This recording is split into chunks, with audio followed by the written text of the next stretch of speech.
Hello, welcome to CashcroftTV. Thanks for watching another video on history of leaders of thought. Today we will be doing Galileo Galilei and Johannes Kepler.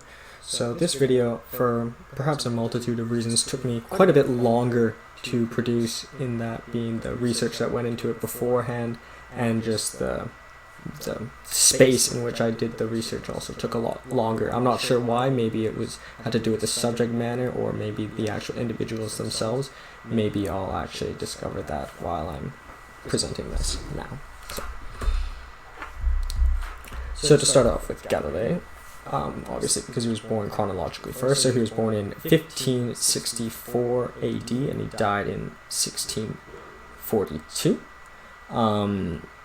He's a famous astronomer, physicist, engineer, and polymath from Pisa. So you might notice or know Pisa for the Leaning Tower of Pisa, very famous there. I highly recommend going there, if not for the Leaning Tower of Pisa itself, or for the history of Galileo, or for the delicious Italian food that one might be able to find there. But I digress. He's considered the father of observational astronomy and the father of the science. One of the fathers of the scientific method, I would say, maybe even more so some of the other lives that we've covered, but also the father of modern physics, which I think is rightfully attributed. And also the father of modern science, but that's also very broad as well. So his influence on speed and velocity, gravity, free-falling objects, and principles of relativity, inertia, projectile motion, pendulums, and hydrostatic balances, all of which categories Galileo had a tremendous influence. He invented the thermoscope, which is a way of measuring temperature. I guess a predecessor to the thermometer, which I guess is hardly even still. I guess people don't use the thermometer that much anymore anyways, but it was a predecessor to the thermometer. He used telescopic conformation in military compasses, and he used this to measure the phases of Venus.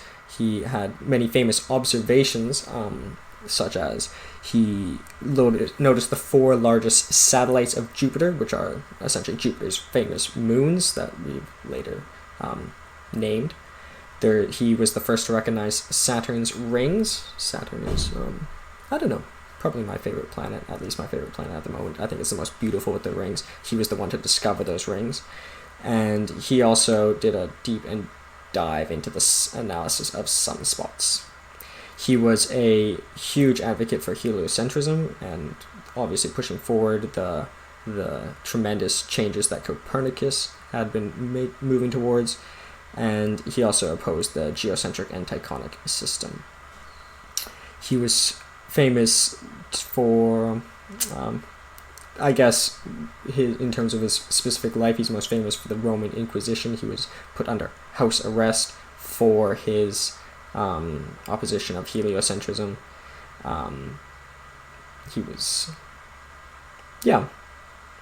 I guess we'll start off with his early life. So as mentioned, he was born in Pisa, Italy in 1564. Which was in the Duchy of Florence, so at the time under Florentian control.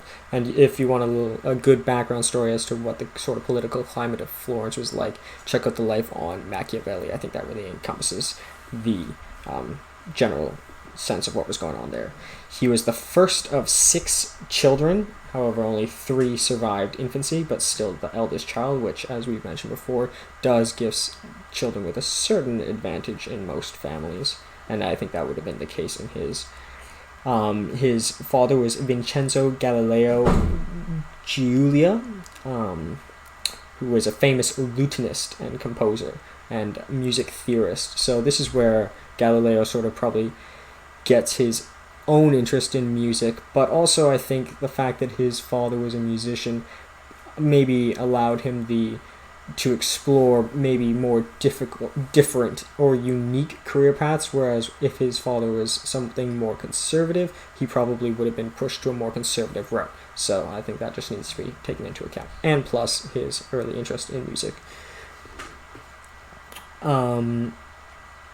He learned a lute, but also, as mentioned earlier, the skepticism he gained and attributed to his father.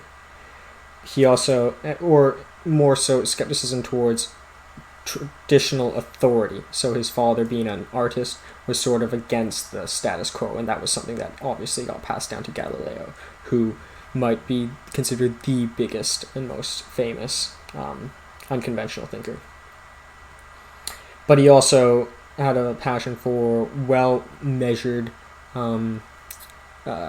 things. For example, music. The music at this time was just sort of starting to become mathematized, I suppose we could call it, and that was something that obviously shed into Galileo, where he tried to incorporate mathematics and physics into the observational astronomy.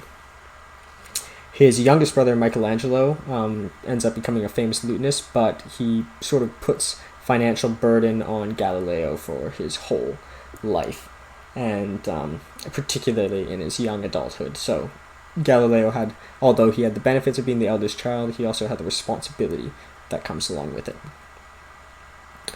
Ultimately, his brother's unable to pay for his father's debt that he accumulates and promised dowries, so Galileo is forced to sort of get into hardware and makes inventions to pay down and subsidize the death of his father. So he, on one hand, had certain benefits of his upbringing, but also certain downfalls, such as the financial burdens and the burden of that of his brother.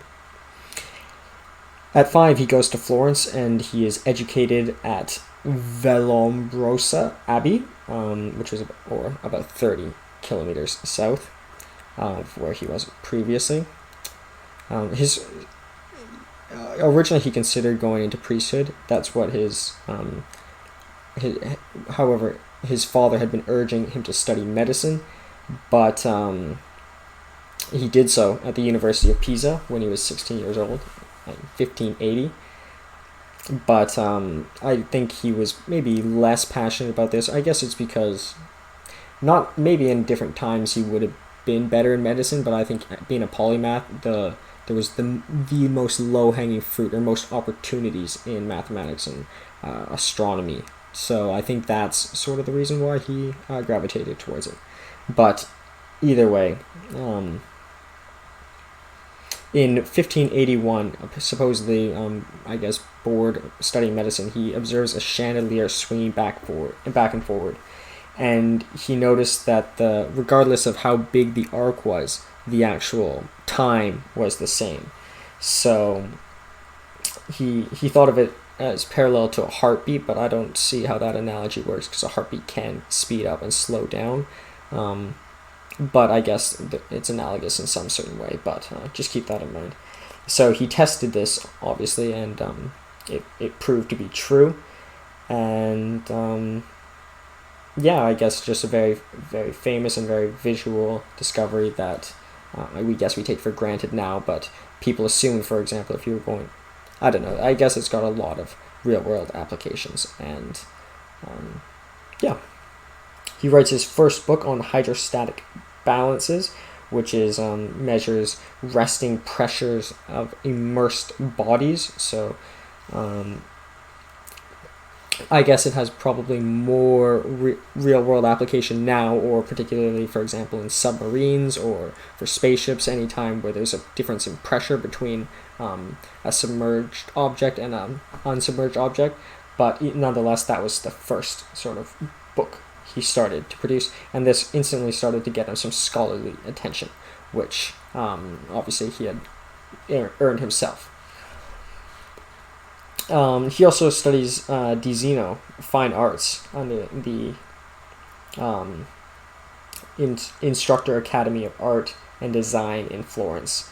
And he just studies perspective and chiaroscuro, which is the study of light and dark, which we'll see has later applications in his actual physics discoveries. But he also is particularly in Renaissance or aesthetic mentality, where beauty is more important than meaning or reality. Specific examples of this is, they were moving in terms of art into more abstract spheres, and that's particularly what the Renaissance stood for, and the same applications Galileo picked up and applied to mathematics. So the Renaissance, for anyone who thinks it specifically applies to just art or specifically to sciences, obviously wrong. The Renaissance applied to all fields, and it's people like Galileo who managed to pick up on this and also carry it to multiple facets. He becomes chair of mathematics in Pisa in 1589, so obviously just climbing through the ranks. In 1591, however, 2 years later, his father dies, and that's when he has to sort of care for his family, and particularly care for his brother, and pay down those dowries. So, and he was only 18 years old at this time, but it was obvious that everywhere he went, he seemed to get scholarly achievement, and regardless of what field he was pursuing. He then goes to the University of Padua, where he studies geometry, mechanics, astronomy, and fundamental science, which would be kinetics and astronomy. Those were the fundamental sciences at the time. And applied science, which is strength of materials and pioneering telescopes, which is all things that he writes on and produces. But one thing that he did do that was sort of, I guess, a little strange to his contemporaries, but not so strange to, for example, Kepler, was that he also did study some astrology, which is the culmination of obviously the mathematics of astronomy, but also sort of pseudosciences. So it's surprising, but I guess the fact that Galileo was also educated in art, he also felt that he could and would incorporate art into science, which I think astrology is pretty much dead now, unfortunately. But when we look up at the cosmos, we don't think of any implied meaning, or some people obviously still follow horoscopes, and I think it's fun, but I don't think it's really taken as seriously as it was back then. His, I guess, sorry to jump back a little bit, but in terms of his name, Galilei comes from ancestor Galileo, obviously, but there was supposedly a famous physician in a university who was in his bloodline. So that's, I guess, why his father was pushing him down a medical career. And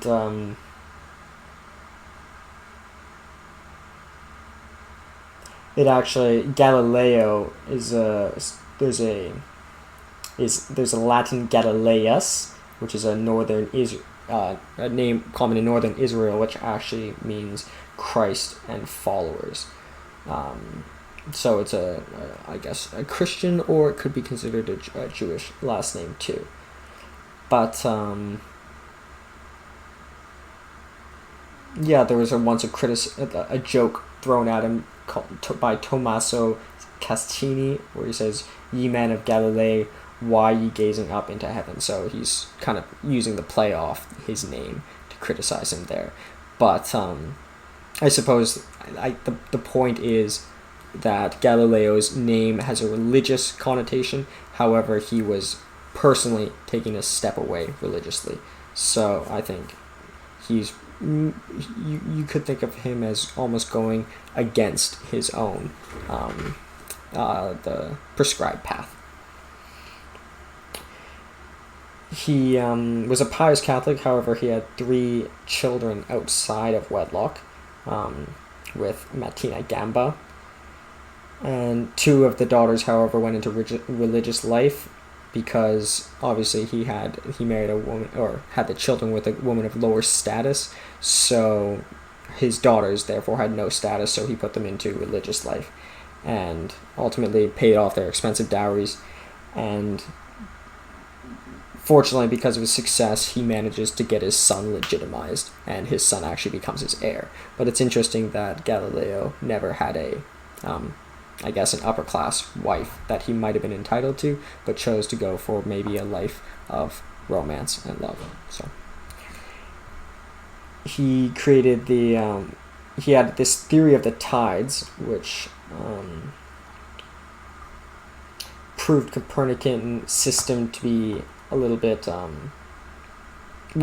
more correct, but ultimately his theory of the tides wasn't correct, so I don't want to go too much into it.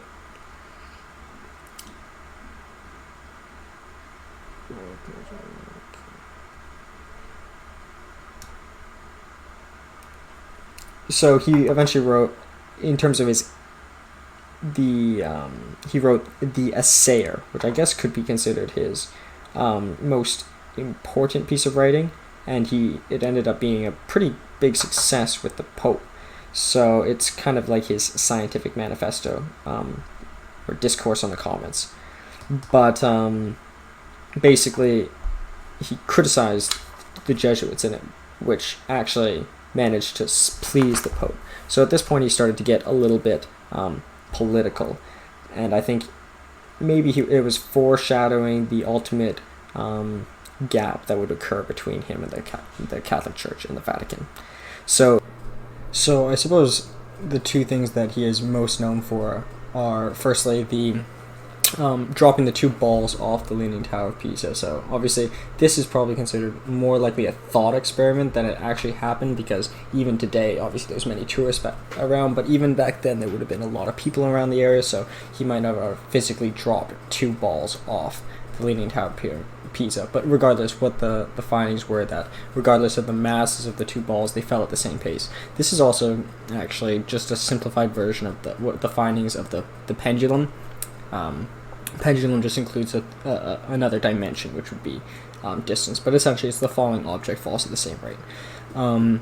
But that's just a thought experiment, but I'd still advocate for, I like to believe it's true for a couple fold. Firstly, it adds to the allure of Pisa and helps our tourism industry and brings to life this beautiful structure. So yeah, and I think I think Galileo himself would advocate for this too, incorporating the art or the story or the anecdote into it just makes it a little bit more nice. So the other thing that he's probably most known for is his arguments for heliocentrism. So despite Copernicus coming up with a heliocentric model, and even before that Aristarchus supposedly came up with a previous heliocentric model, most people still at this time believed in sort of the Aristotle non-changing universe, non-changing heavens, and the church geocentric model. Tycho criticized at this time Copernicus's model, saying that if the calculations were right, it would have implied that the stars were just too large. Also, he criticized just the numbers generally for Copernicus. Copernicus, although he was right, was very error-prone in his numbers. In terms of some of the religious texts that prove towards a sort of geocentric model that were often referenced, Psalm 104:5, He, the Lord, laid the foundations of the earth, that it should not be moved forever, so non-changing universe, but also non-moving earth, so therefore everything has to move around it. Ecclesiastes 1:5, the sun also rises, and the sun goes down and hurries to its place where it rises. So that basically says the sun is moving around the earth, not vice versa. But he firmly believed, and with his friend Benedetto Castillo, that the Bible was an authority on faith and morals, but not necessarily on science. Here he has a quote: "Heliocentrism was foolish and absurd in philosophy and formally heretical, since it explicitly contradicts many of the places the sense of the Holy Scriptures." This is obviously not a quote by that should say geocentrism. Basically, essentially, he's saying that he advocates for a heliocentric model, and that even their interpretation is wrong. But nonetheless, this gets him in a lot of trouble with the Roman Inquisition. So he's accused of trying to reinterpret the Bible, which is a violation of the Council of Trent.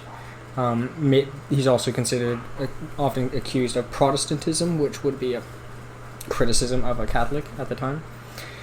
So he went to Rome to debate Copernicanism and defend his own stance. Francesco Ignoli posed 18 physical and mathematical arguments in pro of geocentrism, of which Galileo had to respond. One of the arguments being Brahe's star size argument.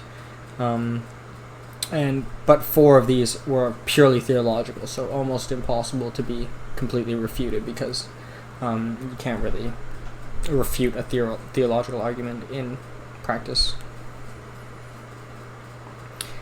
Pope Paul V ordered him to abandon all of his work. Thus, after failing this, and he ordered him to sort of advocate for in a more impartial way and advocate for both sides. But ultimately he chose not to follow this, and he refused and essentially continued to write his writings as he was, and he was called to Rome and to be charged.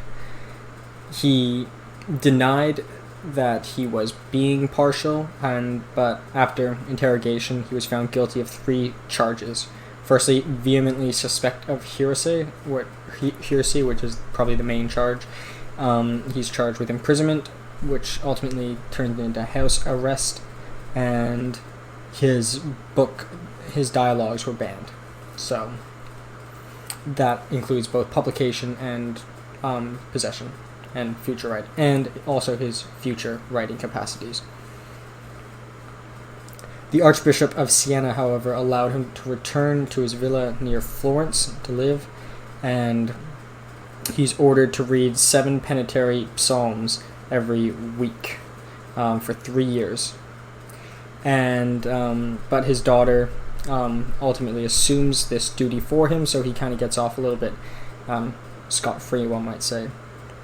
And with that, he starts working on his 2 new sciences, the kinematics and strength of materials, into the latter part of his life. So, although I guess it probably caused a bigger blow to him morally than physically, because, even when he was imprisoned, it was only house arrest. He had to write lines, but his daughter did it for him. So altogether, not too horrible. In 1642, he gets a fever and heart palpitations and dies at 77 years old. The Grand Duke of Tuscany tries to bury him in the Basilica of Santa Croce with his father and ancestors in the main body.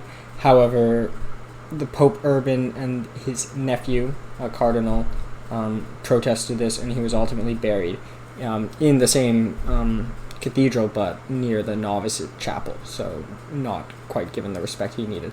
But in 1737, many years later, he's moved to the main room, and a monument is put up, and 3 fingers were taken from his body and a tooth. So here's actually a picture of one of his fingers, and one that can be seen at the Museum of Galileo in Florence.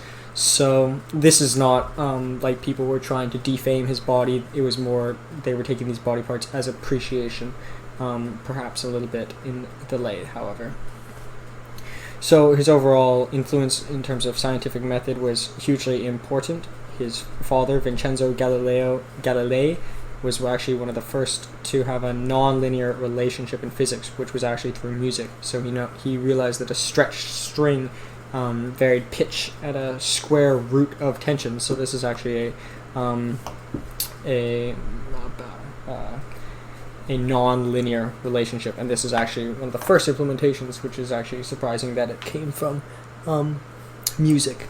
However, it's actually probably more fair to ascribe it to his father than to himself. And they worked with the framework of Pythagorean music, and I think you should watch the video on Pythagoras, because very, very interesting individual. He was first to state the laws of nature in mathematical terms. In the Essay, he wrote, "Philosophy is written in this grand book, the universe." Here's the quote. "It is written in the language of mathematics, and its characters are triangles, circles, and other geometric figures." So this is what he says, and it kind of mirrors this quote in that philosophy is a separate science and can be derived from the Bible. However, that, such as the observance of the universe, is almost strictly a mathematical or physical thing.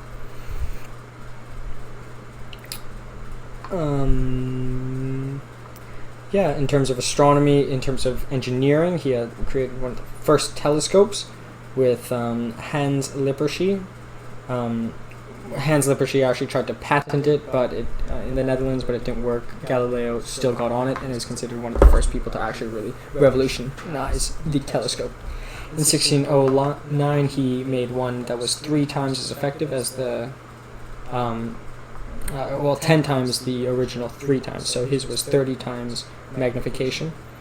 and he also created an upright or terrestrial spyglass, and he actually managed to turn this into quite a big profit, and this is what he used to obviously pay down his brother's indebtedness and his father's dowries.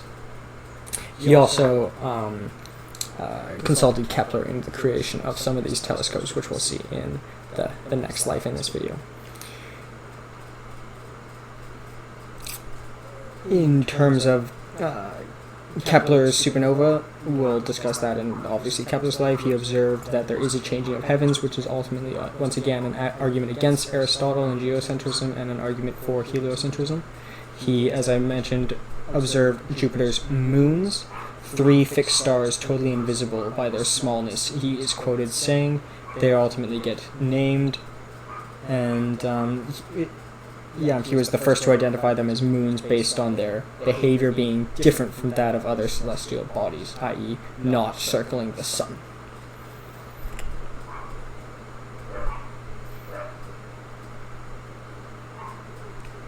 He observed that Venus had phases like moons, which would have been impossible by the Ptolemaic model. However, he proved it to be true, which once again advocated further for the heliocentric model. He observed Saturn's rings, as mentioned before, and Neptune. He was one of the first to track its relative motion. However, he ultimately ended up losing its location.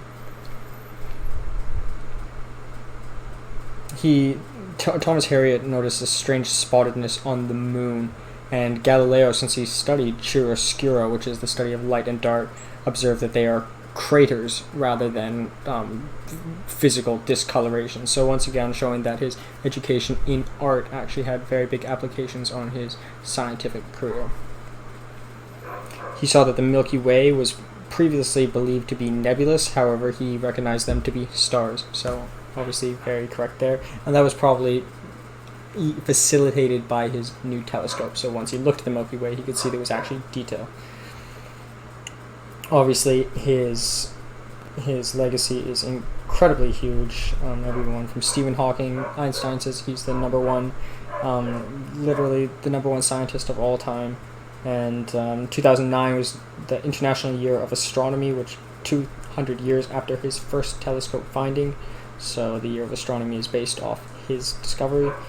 And there's now a unit called GAL, which is a, non-commonly, non-standard SI unit measurement for acceleration. So even his influence on the nomenclature that we currently use. In terms of engineering, he had his geometric and military compasses had been used for gunmen and for wars, wide variety of applications. And his calculations in terms of physics and parabolic natures had influence on gunpowder and weights of balls as well. And in 1593, he created a thermometer, which by observing the expansion and contraction of the Earth, the kinetic molecular theory, as air heats up, it expands, and as it cools down, it contracts. He managed to create an early stage thermometer. As mentioned before, in terms of physics, he had his influence on pendulums,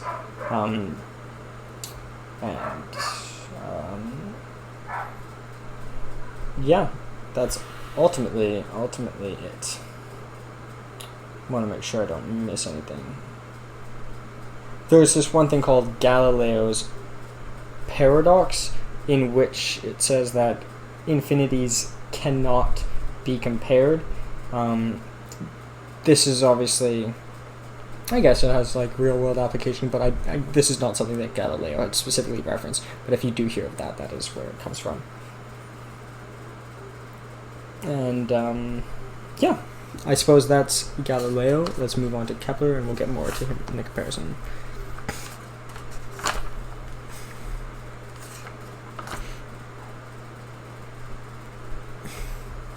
So, make sure I don't miss any quotes. Oh yeah, imagine any particle projected along a horizontal plane without friction, then we know that this particle will move along the same plane with a motion that is uniform and perpetual, provided the plane has no limit. So an object in motion will stay in motion. So that was obviously something that has huge applications in further physics. It's obviously a bit barren, a bit lacking of a lot of variables, but it's something that's true and something that's still relevant today. So Kepler was a German astronomer, mathematician, and astrologer. He's famous for his creating what we call Kepler's 3 laws of planetary motion. He wrote Astronomia Nova, Harmonics Mundi, which is a book on music, also a parallel to Galileo there. Epitome Astronomique Copernicae, which was obviously a book on Copernicus, and ultimately his 3 laws became the foundation for Newton's laws, and huge influence there. He was a teacher at a seminary school in Graz, an assistant astronomer to Tycho Brahe, a life that we covered, so they worked directly together. Kepler was actually Brahe's student or protege. He improved the retracting telescope, the Keplerian telescope, so he improved upon that which Galileo was working. He worked in both astronomy and astrology, so unlike some of our others, however, even more so different to Galileo, because Galileo is said to have explored astrology, but not in the way Kepler did, where Kepler really did have sort of horoscopes and that sort, and it really did pay much of his bills. So in terms of his early life, he was born prematurely and sickly. So I think this is just important to note, because I guess the fact that a premature birth, for example, Alexander the Great they said that he was a premature birth, and it was kind of an anecdote to, or analogous to his ambition. He gets out early. But in this case, where Kepler gets out and sick early, it's almost analogous to him, I don't know, maybe his over ambition or something of the sort, but who knows, it could just could be completely irrelevant, but I think it's important to explore. Born in modern day Stuttgart, which is obviously an absolutely beautiful city, which was at the time imperial city of Wilderstadt. His grandfather was Lord Mayor. He has 2 brothers and 1 sister, all of which are older, so very different from Galileo being the eldest. At 6 years old, he observed the Great Comet of 1577 at a high place with his mother, so from that we observe that perhaps his mother was sparked his interest in the celestial bodies. At the age of 9, he observed the lunar eclipse, but he was suffering from smallpox, so he had limited sight, but it still remembered that, so obviously drawing from these experiences quite young. As young, he proved to be very skilled at math, and he would make horoscopes for his other students, so proving to his interest in astrology, but also his kind of bringing a real-world application to his studies. He observed both the Ptolemaic and Copernican systems. At 23, he goes to study astronomy at a Protestant school in Graz. His parents wanted him to be a minister, and he considered it, but he decided no. And I suppose since he was the youngest child, I guess maybe he had a little bit more flexibility to do that which he pleased.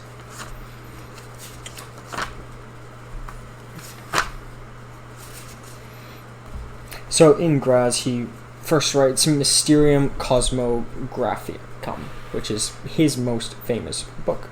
In 1596. Maybe not his greatest, but probably his most famous.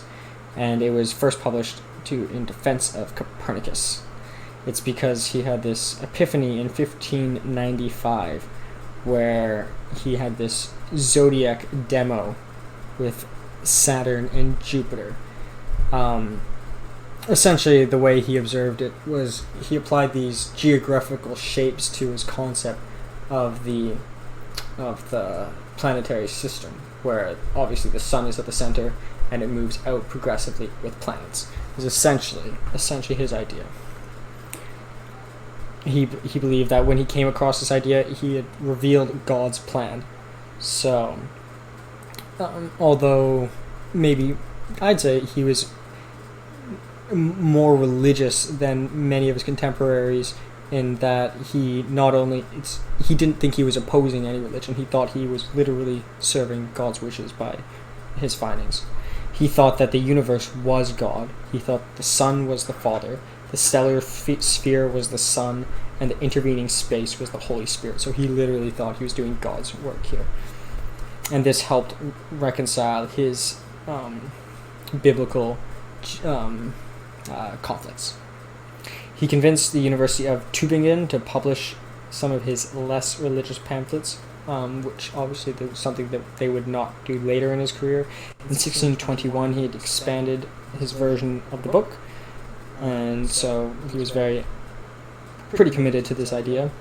And it said that from this book and these iterations, he completely cleansed the Copernican system. And at this point, pretty much the heliocentric model was most popular, many years after Copernicus pushed it. Some criticize him, saying this was ultimately the bulk of Kepler's work, and nothing after that was truly significant. I'd say that's very, very incorrect, but it's correct in that this achievement was so great. He marries Barbara Müller, a 23-year-old two-time widow with a daughter, and wealthy heiress of mills. Her father originally opposed it because Kepler did not come from wealth or class, but the Protestants facilitated the wedding and they prevented a fallout. So they got married and had 2 children within their first year. And at this time, obviously very ambitious, he had 4 new books planned, 1 on fixed and stationary stars, 2 on planets and motions, 3 physical nature of planets, using Earth as example, and 4thly, heavens on Earth, atmospheric optics, meteorology, and astrology. So very, very prolific, and obviously not very sickly, and well-healthed and working hard. At this time, Brahe was obviously criticizing the Copernicus' system, and they sort of started a gap between them, but they never truly argued. And through this, he also was drawing something that he did sort of different from most astronomers, was that he also drew earthly and weather parallels. So he also tried creating even so far as horoscopes for weather and such. So he was really very much a polymath, in a similar sense as that of Galileo. Then he goes to Prague. This is where he actually ends up meeting Tycho Brahe. So he goes to Prague, and who's living 35 kilometers away from the city in his new observatory.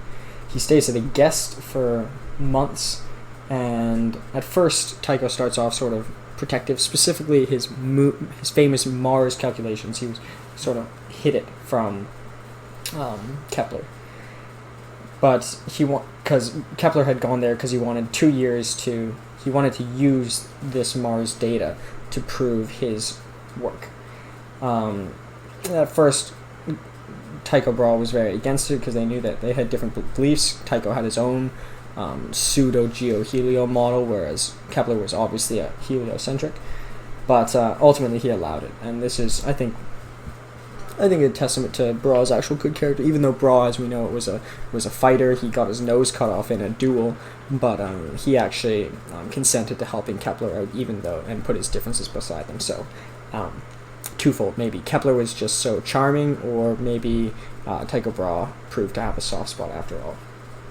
So with that, he collects his family and he tries to leave Graz.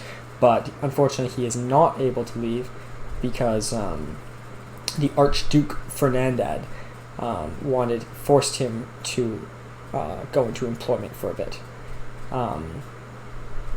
because he wanted to find a new method for a lunar eclipse. But eventually, falls out. He refuses to convert to Catholicism, and he is banished. And he goes to Prague to work for Tycho Brahe after all. And he serves 11 years as imperial mathematician and Tycho's successor, and they never actually make him convert either. So that's surprising. But I guess that has something to do with the the more liberal nature in Prague at the time, whereas his own city was very critical of him and his religion. So Emperor Rudolf II employs him as imperial mathematician in Prague, and mostly doing astrology and working mostly as a political advisor. So not doing too much mathematics, more sort of giving horoscopes and sort of the flamboyant aspects of the science. Even though Kepler admits throughout his life that he hardly believed in the astrology himself, he still saw it as a good means of employment, almost Hippocratically.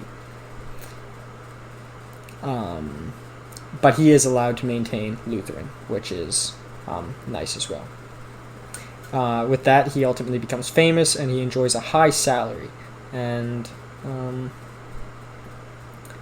but ultimately, even though he's doing very well, the actual imperial court was not doing too well financially. They had overextended, so when the money did come, it was slow. And meanwhile, his family starts to get sick, particularly his wife. So things can't stay happy forever, or they never do. That point, he writes Astronomy Pars Optica, which uses Tycho's Mars observations, and he began tabulating the Rudolphine tables for Emperor Rudolf II. He comes up with what's called the inverse square law, which is used for pinhole cameras at this time. This is in the Astronomy Pars Optica. He also observed that light travels in parabolic natures. So, for example, he observed in a eclipse, the light actually refracts around the nearer body, and he advocated that as objects get firstly further apart, further from the center object, it becomes more parabolic, but also as it gets closer, so double-edged and paradoxical occurrence there. He was the first to recognize that images, when they arrive at the eye, come in inverted, and then the lens inverts it onto the retina. So he was the first to observe that that's actually how the eye works. And he observed this through his study of a pinhole. He believed that a straight line into infinity will always hit itself, sort of like a circle. I guess that makes sense. I think that is true. I think if you had a straight line right here for infinity, somehow the universe would eventually loop amongst itself again. I can't describe exactly why or how, but I believe that's how it works. The supernova of 1604, as we mentioned again, he believed was the beginning of the fiery trigon, which is an 800-year period. So they believed there would be exceptional things to happen for the emperor of the imperial empire, similar to, because the last time these occurrences happened were when Charlemagne first came into power and at the time of Christ. So once again, more of an astrological finding. It's kind of strange that one could be so polar, one so pseudoscience-like and so scientific at the same time. He wrote Astronomy Nova, which is the first laws, and he came up with the first two laws of his planetary motion. The third law is essentially the same as the second, just more detail. So, using the equant, which is a math tool, which is superior to Copernicus's system, and agreed with Tycho's to 2 arc minutes, he came up with the first law, which is that the planets orbit the sun, which is something he had already come up with, but explicitly stated here as one of his laws. Well, actually, pardon me, he never explicitly states them as laws, but nonetheless, it is his first law. The second is that he observed that there was sort of a magnetic force in the universe, and he believed it was caused by the sun, which is, as we mentioned, the father, symbolically the father. So originally he tried finding the square root of the sidereal portions, that is, the further portion and the closer portion, and the cube mean distance from the sun was actually equal. So essentially what that meant was that the planets circled the sun at the same speeds, equal sweeps in equal time. So that's actually the second law. The third law is the one that mathematically proves it. That's why I think the second and the third are kind of, there's a lot of overlap. The third is just a little bit more explicit. Now, the problem with these, I don't think they are always true. I think there could be small variances, but essentially those are his three laws. Firstly, Kepler's first law, planets orbit the sun. Second, planets orbit the sun at equal sweeps in equal time. And thirdly, the square root of the sidereal is equal to the proportion of the cube mean distance from the sun. So,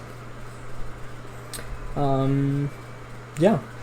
In terms of dioptics, he wrote, after Astronomy Nova, he continued to work on the Rudolphine tables. The Rudolphine tables is sort of one of his long and great achievements. Eventually he does complete it, and at the time it would have been like almost like creating an encyclopedia. So obviously a lot of work. Nowadays it's kind of not relevant because we already we take that information for granted. But he also starts preparing the ephemerides, which is beyond just the Rudolphine tables, which was specifically stars, but also the ephemerides, which is the planet predictions. And he did this with Giovanni Antonio Mangione. With Giovanni Antonio Mangione, he tried to link the cosmos events to the Jesus and the Bible as well. So once again, moving both ends of the spectrum in terms of scientific and non-scientific. But he never gets a lot of achievement here. He can't really link up the biblical events to actual astronomical phenomena. He has this what's called Dissertatio cum Nuncio, which is Sidereal, which is conversation with the starry messenger, which is his conversations with Galileo. So Galileo reached out to Kepler asking for his endorsement for his telescope because he knew of Kepler's fame, but also his appreciation. So Kepler actually wrote back supporting Galileo's telescope and ultimately created his own, which actually proved to be his two convex lens proved to be better than Galileo's, which used a combination of concave and convex lenses. The Somnium manuscript, which is translates to the Dream manuscript, it's kind of considered one of the first books on science fiction, where he writes about the astronomy industry from another planet's perspective. It not only advocates for a non-geocentric model, but even non-heliocentric models. But there's also a very sci-fi component. It's got a lot of allegory, but it's also biographical in some ways. Some say his mother was the mother in the book, and his mother ultimately at this time was getting accused of witchcraft, so this would obviously not help. And it was still passed around, but it was published posthumously. He wrote this pamphlet, Strena sia de nive sexangula, a New Year's gift of hexagonal snow. So I think this is a really beautiful one. He took some time to write a brief pamphlet on snowflakes, and he recognized obviously their symmetry, but their hexagonal symmetry and their hypothetical atomist principle that perhaps everything in this universe comes from symmetry. So as we've seen previously, our monoists, perhaps infinity, perhaps air, Kepler came up with perhaps its symmetry. So I think that's just a little beautiful. And I love the name, a New Year's gift of hexagonal snow. And ultimately this led into what's known as Kepler's conjuncture, which is basically how to fit spheres into a set space.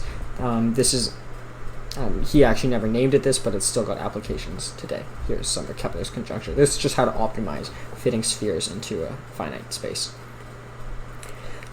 In terms of politics, eventually Rudolf gets ill and is forced to abdicate to his brother Matthias as king of Bohemia.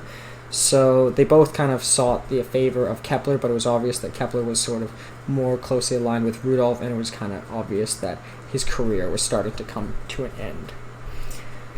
So his wife at this point gets Hungarian spotted fever, and one of his sons dies at the age of 6 of smallpox. The University of Tübingen refused to let him return due to what's Calvinist heresies. Fortunately, the University of Padua offered him his position, but he wanted to stay in German territory, so he goes to Austria, which was technically part of Germany at the time, or Linz. So in Linz, he finally completes the Rudolphine tables, even though Rudolf was no longer the emperor. He works at the district school and astronomy services, kind of a lowly role for his fame and notoriety, but he had financial security and religious freedom, greater so than he received in Prague, which was already pretty decent. Even though he was actually at one point rejected from his own Lutheran church. So there's a small caveat. Ironically, all the religions seem to be accepting him except for his own at this point. And this is because his mother was accused of witchcraft. Supposedly she had poisoned some individual in their village, and he had to go back to try to defend her, but it was very, very difficult point in his life. He tried doing more work on aligning Christ's life with astrology, with not much success. He writes at this point a treatise on measuring volume in containers, like wine crates. So is this because he was drinking a lot at this point? Who knows, but I think that's a sort of humorous analogy. At this point, Barbara dies. He tries to marry 11 matches over a 2-year period, so he was still pretty, sexually active to go through that many at that point, but also he was famous enough that he was allowed to be able to try 11 wives, whereas most individuals would have been lucky to be able to try 1 or 2. And ultimately he settles on a 24-year-old Susanna Rutinger, and they have an even happier marriage than his original with Barbara. They have 6 children, however only 3 of which live past childhood. Epitome Astronomy, a Copernicae, is finally published, which has 3 volumes. It includes all of his 3 laws of planetary motion, his own ellipse-based system, and essentially an amalgamation of almost all of his ideas. So as I said, this is probably his most significant book, although maybe not his most famous. He continued making calendars, kind of a spin-off his original Rudolphine and Ephemerides tables, such as weather and even as far as politics. At this point, after the death of after his new marriage, his mother is fully accused of witchcraft, and he had to he was working on this Harmonics Mundi, as I mentioned. So Galileo was very interested in how music applied to mathematics and physics, as was his father, as was Kepler. So Kepler was writing Harmonics Mundi. However, his mother was accused of witchcraft, so he had to return to her hometown.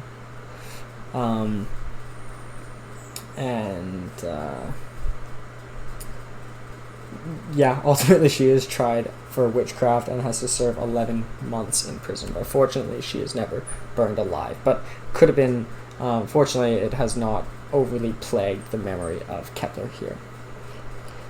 I messed it up. He actually completes the Rudolphine tables in 1623, so a little bit later, which was obviously a huge and major achievement. However, he had sort of already gotten famous at this point. But it wasn't published until 1627, almost by the time of his death, because there were sort of difficulties in terms of negotiations with the new emperor. At this point, the 30 Years' War breaks out, so science kind of gets put onto the sideline, and his family struggles, and he serves as an advisor to a general for Emperor Ferdinand in the war, and he travels around essentially with this general and dies in 1630 of illness. So I guess it's not an optimal ending. It seems like, in war times, science and philosophy kind of gets put on the sidelines, and I think that's obviously true for Kepler. On his epitaph, it says, "I measure the skies, now the shadows I measure.